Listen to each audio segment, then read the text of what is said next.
Hey, Chiefs Kingdom, Harrison Graham here. We got a jam-packed show planned for you guys. But first, hey, you see the number on screen. We are almost at 17,000 subscribers. We are 52 away. I want to get there from today's show, so subscribe if you haven't already. Spread the word. The link is down there, youtube.com/ChiefsTV. But for everyone watching, just hit that big red subscribe button.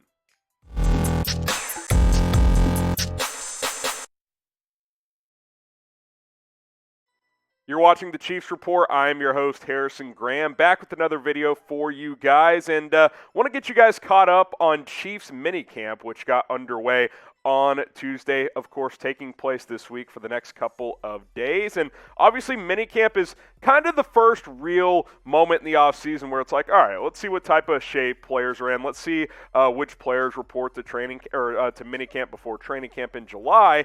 And for the most part, it was almost a full attendance. Only a couple of players were not there for Kansas City. We will outline those in a moment. And we got to see some guys come back that we hadn't seen in a while, most notably Laurent Duvernay-Tardif, the offensive lineman who, obviously, as you guys know, opted out of the 2020 season to help the fight against COVID-19 up in his home country of Canada. He is back, so it is good to see him back in the fold. Charvarius, who signed his restricted free agent tender, returned as well after skipping OTAs, and Frank Clark was not at OTAs. He was at mandatory minicamp on Tuesday. All these guys are back in the fold, and hey, what's that smell? Football is in the air. I know that I've been a little under the weather. You guys can probably tell it in my voice, but hey, football is almost here. We are in mid-late June, and before you know it, training camp will be here, preseason, and then week one of the season will be here just before you know it. Less than 3 months away. I, for one, cannot wait.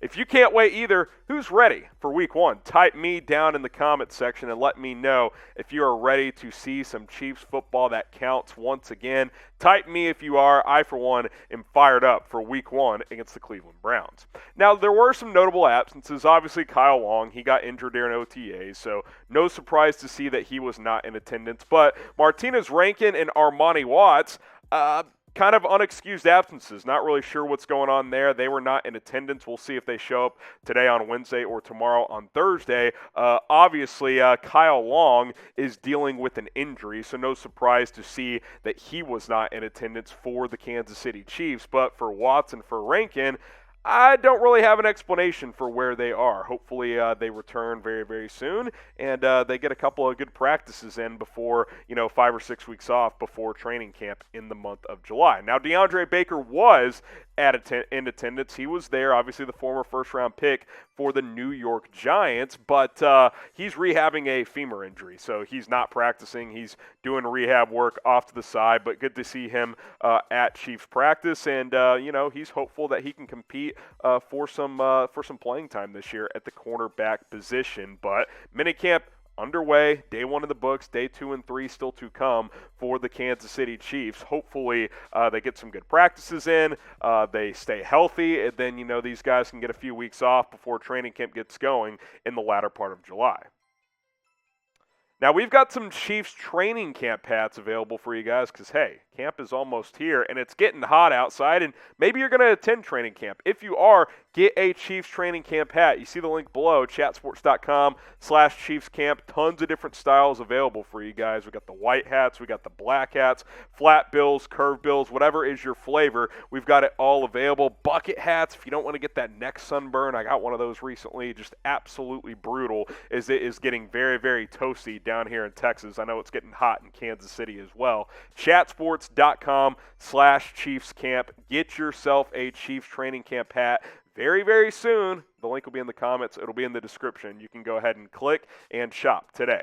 Let's talk a little Stephon Gilmore now. How about a trade idea to the Kansas City Chiefs?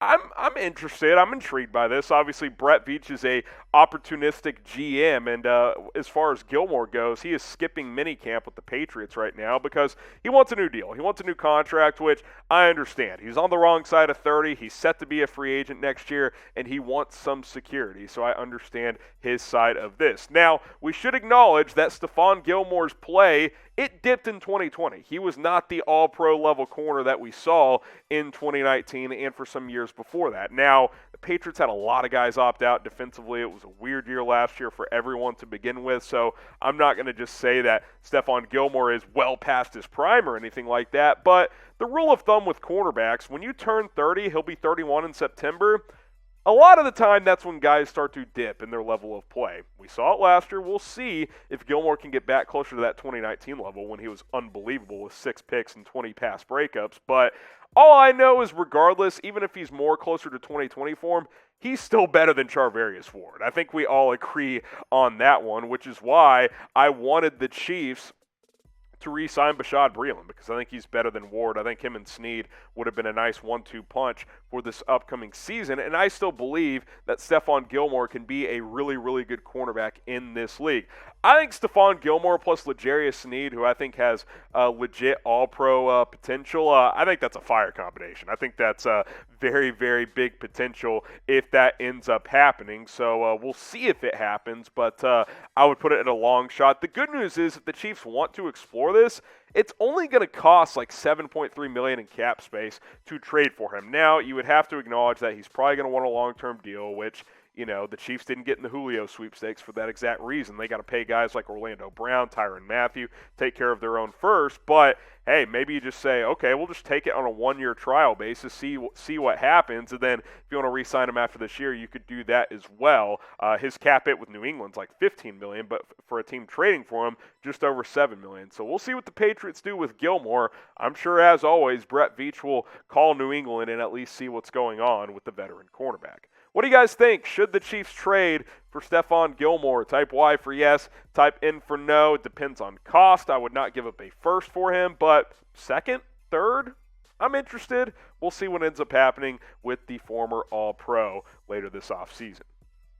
Let's talk a little Mecole Hardman before we sign off. How high should and are the expectations? Well, on our Breakouts video, I had Hardman on that show, and you guys can check that out here on the channel, youtube.com/ChiefsTV. But Hardman is entering year 3. This is kind of the time for wide receivers to establish themselves. Like, will he be that number 2 wide receiver that we're hoping he can be? Obviously, Tyreek Hill's your number 1. You got Travis Kelce. So, in a lot of ways, it's really the number 3 weapon on offense behind those 2 guys. But he's got all the opportunity in the world to do that now that Sammy Watkins is no longer in the fold. Has done some good things through 2 years. There's no doubt. 2019, the explosiveness was there. Last year, he got more receptions, got more targets, and took advantage of those when he did get them. But now is like the year, okay, can he push for a bigger volume type of season? I'm expecting 700 to 800 yards. Like, he was in the 500s his first 2 years. I need to see a 15% increase or so. That's what I'm looking for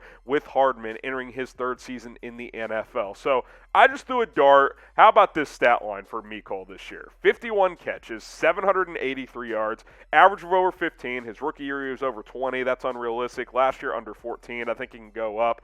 15 and a half or so this year for Hardman, 6 touchdowns. I think if we got these numbers from Mecole Hardman this year, we'd be fired up about the season that he had with the Kansas City Chiefs. So I'm expecting big things. I'm not expecting unrealistic things like, oh, he's going to have 1,100 yards and 10 touchdowns. Like, in this offense, like, yeah, there's going to be big numbers as a whole, but to expect that Mecole Hardman is going to go over 1,000 yards when you have Tyreek Hill and Travis Kelce, that's probably not realistic, but I do think 700 to 800 yards is very attainable for Mecole Hardman. Predict his stats for the 2021 season. I gave you my prediction. I think it was 51 catches, 783, 15 average, and 6 touchdowns. Get your comments down below. Predict Mecole Hardman's stats for the upcoming season.